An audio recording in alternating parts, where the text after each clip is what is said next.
Hello everybody, welcome to the Empressive channel. Nicki Minaj had a lot to get off her chest today, and she also reflected on her first mixtape, Playtime Is Over. She said this: 12 years ago, I dropped my first mixtape, wrote every single word on every single song. I was so proud of that.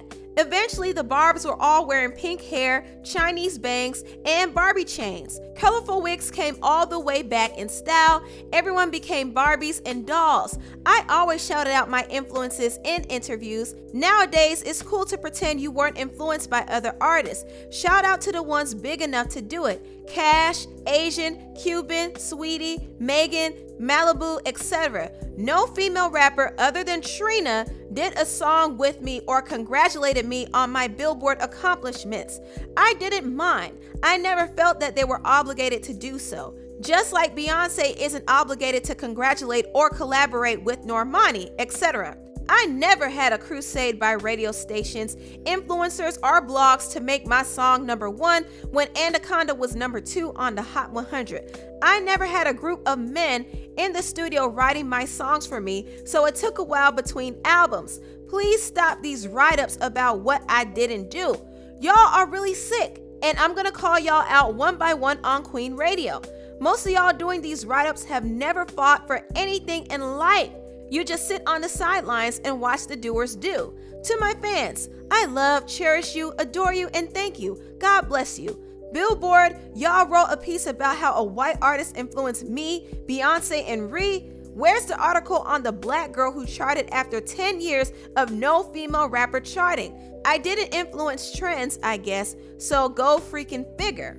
Now, I was confused when Nicki posted this on Instagram because I was wondering where this rant was coming from and what article she was referring to. So I looked on Twitter and she was allegedly referring to the article that Billboard made on Lady Gaga and how Lady Gaga inspired artists like Beyonce, Christina Aguilera, Nicki Minaj, Rihanna, and Katy Perry, etc. So I went back and tried to find a full story on Billboard.com, and the article I found was posted last year. Last year, Billboard did a write-up on Lady Gaga's album The Fame and how Lady Gaga became the new standard in pop music. And the article did mention that Lady Gaga inspired the style of Beyonce and Rihanna during the late 2000s era. And in a way, Lady Gaga has made somewhat of an impact, but there were artists doing cutting-edge things before her, like Missy Elliott, Lisa Left Eye Lopez, and Janet Jackson, of course, but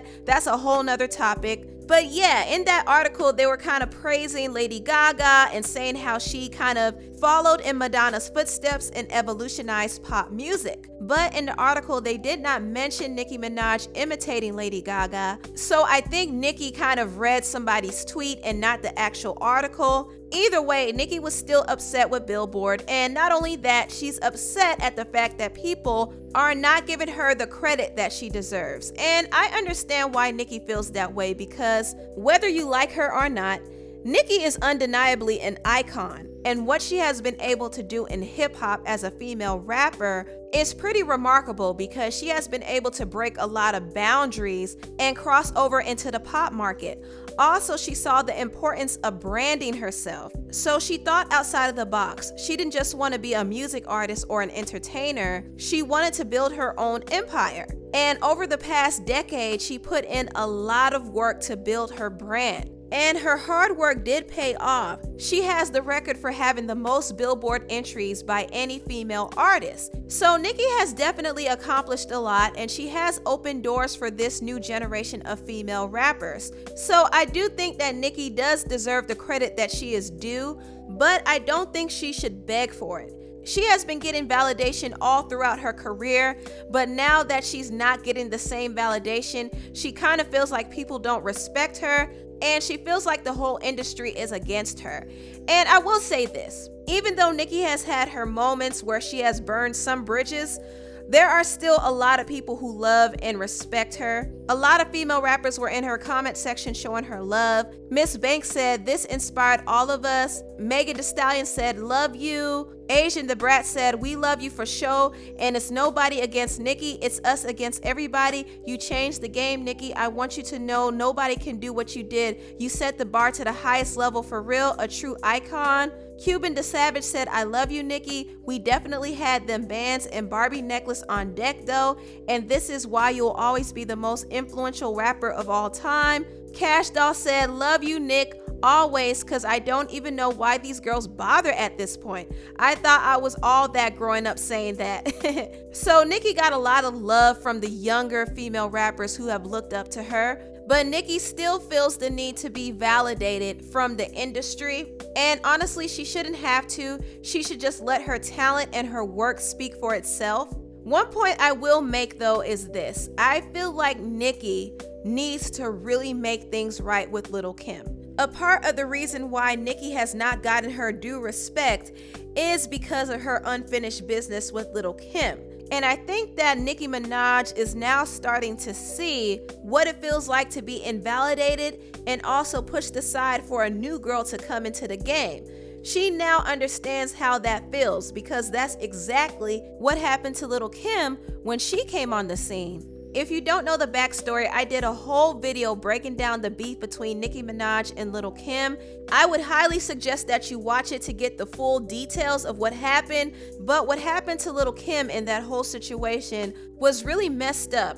Lil' Kim was trying to rebuild her career. She just got out of jail, so she was trying to get back on the map, and she partnered up with Birdman and Slim from Cash Money, and they gave her all of these promises of what they're going to do with her career, and she gave them all these ideas about how she's going to rebrand herself. And she also agreed to do a song with Nicki Minaj because she thought it was great for hip hop, and she saw that Nicki had a buzz already, so she was excited to collaborate with her and Birdman. And the song they did together was called Grindin' Making Money.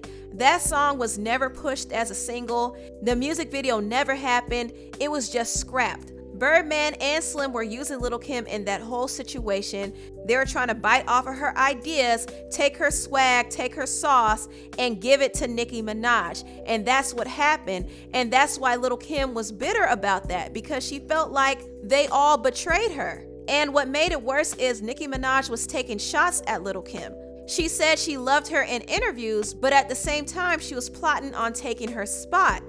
That was kind of Nicki's goal from the jump. She looked up to Lil' Kim and she saw her as the standard, and she basically wanted to surpass her. Woo, heroin in town, check the roster, girl. I'm coming for the crown, Kim, that's the word.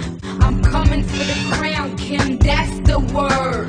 Fendi would even say it, yeah, you know, because, you know, she was just a real cocky type of girl, whatever. She always wanted to be like you. She always wanted to be, and she would say, I'm going to take her spot.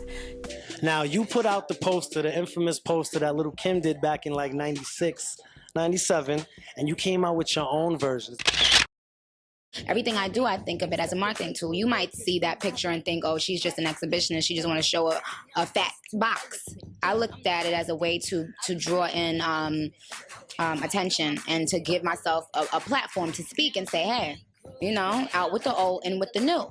So I commend, you know, Lil' Kim, and I was paying homage to her, saying, I love Lil' Kim, you know what I'm saying? But I think that I have what it takes to fill her shoes. I think that if anyone has the power to do it, it's Nicki Minaj. And Nicki did just that. She not only filled Lil' Kim's shoes, but she also became a more mainstream artist than Lil' Kim was. And she did draw a lot of inspiration from Lil' Kim. Even with the whole Barbie doll persona, Lil' Kim referred to herself as the Black Barbie, and Nicki kind of took that and made Barbie as a part of her brand. So Nicki was inspired by Lil' Kim, and she did really love Lil' Kim, but unfortunately that changed. There were people getting into Nicki's ear saying that Lil' Kim did not like her, so Nicki started throwing shots at her in her songs. Like in her song with Keisha Cole and I Ain't Through, she said, tell her quack quack, she's a effing duck duck, goose, a Saturday Night Live spoof, one thing the coop never got,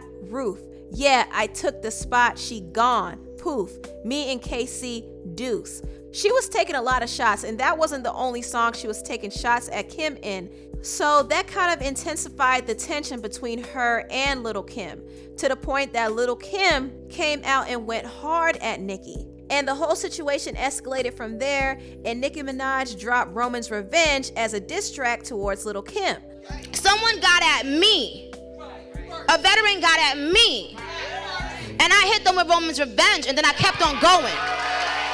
You're gonna go down in history now as a sore loser, as opposed to going down in history as the queen. Nicki was able to spin this beef around in her favor, and Lil' Kim basically came out looking very bitter in this whole situation. People were saying that she was a hater. They felt like she was being so mean to Nicki because Nicki has always shown her love in interviews. So why is she so mad? But people did not know the backstory. If somebody says, I love you, but I hate you, that's not homage.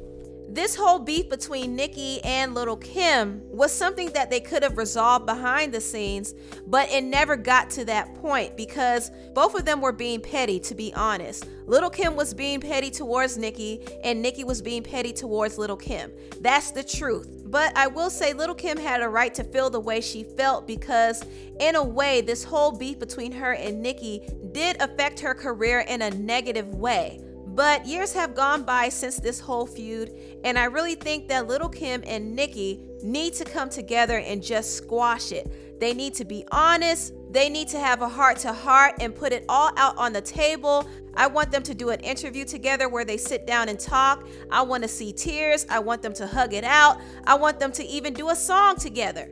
I want them to squash this beef. That would be one of the best moments in hip-hop. And not only that, it will wipe away all of the negative narratives that have been placed out there about both Lil' Kim and Nicki. People have said for a long time that Nicki never shows Lil' Kim love, and it is true at one point that Nicki stopped naming Lil' Kim as her influence after the beef. But in her older interviews, she has always showed Lil' Kim love and other rappers love, and she named Lil' Kim as one of her biggest inspirations. Who's your best MCs, Nick Fox and Kim? Right, because it's kind of crazy that, Kim and Foxy are from, they're both from New York, and I happen to be from New York. It's insane. Yeah. New York breeds great female rappers. I admire all the female rappers, actually, that came before me, because it's hard work. Free Remy. Shout out to all of the girls. Shout out to all the girls, like Moni Love, Salt and Pepper, MC Light, Queen Latifah. Those were girls that I was like, oh man, I wish I could wear them, that hat and them shoes, sneakers. And So thank you to all the female rappers that paved the way for me. you've opened so many doors for me and so many other women, and it's insane because I always reference you when I talk about female rappers who've kind of paved the way, in terms of a businesswoman and mogul and just all around entertainer. I'm glad, because a lot of people do not bring up Eve to me, but I've always said I admire her business savvy. And if more females thought like that, we'd all be moguls and, shit like that. So shout out to her. You think when you come out, though, you think people are going to be like, oh, this is not Lil' Kim. She's trying to do this, she's trying to do that. If they compare me to the queen of rap, thank you. You know what I'm saying? How can I dispute being compared to the best that did it? And in my opinion, Kim is still the best because no one has had a stronger movement than she's had so far. I really hope Kim and Nicki work things out. I really do. Kim has been at odds with people in the past, but she has forgiven them. So I hope she is open to forgive Nicki as well. Anyway, tell me what you all think about this video down below. Please like, comment, and subscribe and share this video if you care. Thank you so much for watching, and I'll see you next time. Bye.